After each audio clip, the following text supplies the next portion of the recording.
La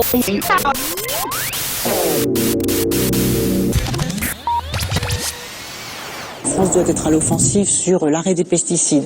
Et d'ailleurs, elle doit être aussi à l'offensive sur l'arrêt des pesticides dans les jardins.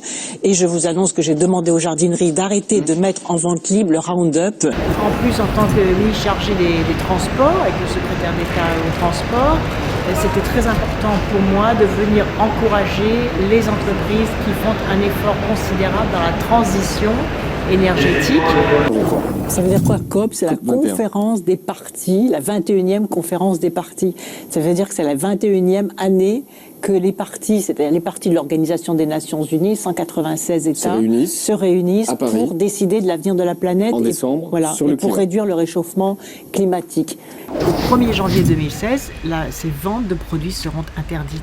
Les consommateurs, dès lors qu'ils sont informés, vont naturellement vouloir protéger leur santé. Et c'est souvent ce qui est choquant, c'est que le consommateur n'est pas informé. Donc c'est en toute bonne foi qu'il va acheter des produits qui sont mauvais pour sa santé et dangereux pour sa santé et la santé de ses enfants. D'autant qu'il y a premièrement des méthodes traditionnelles, on l'a vu, pour enlever l'herbe, et deuxièmement qu'il y a des produits naturels.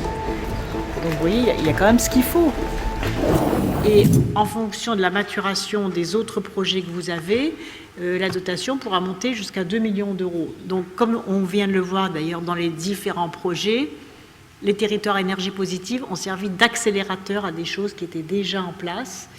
Ça a apporté aussi une caution en disant c'est bien, ça va dans la bonne direction, ça s'inscrit aussi à des dynamiques nationales et internationales sur la question du climat en particulier.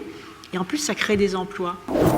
Le transport aérien va doubler au cours des prochaines années. Et donc, lorsque vous vous engagez à réduire les émissions de 50% d'ici à 2050 par rapport à 2005, nous mesurons l'effort industriel que cela représente. Et je voudrais féliciter votre filière industrielle de contribuer à ce qu'en servant notre patrie par la création d'activités d'industrie, d'emploi, de créativité, d'innovation, nous puissions en même temps servir l'autre, c'est-à-dire protéger cette planète qui nous est commune, qui est si fragile et que nous avons la responsabilité de reconquérir et de protéger.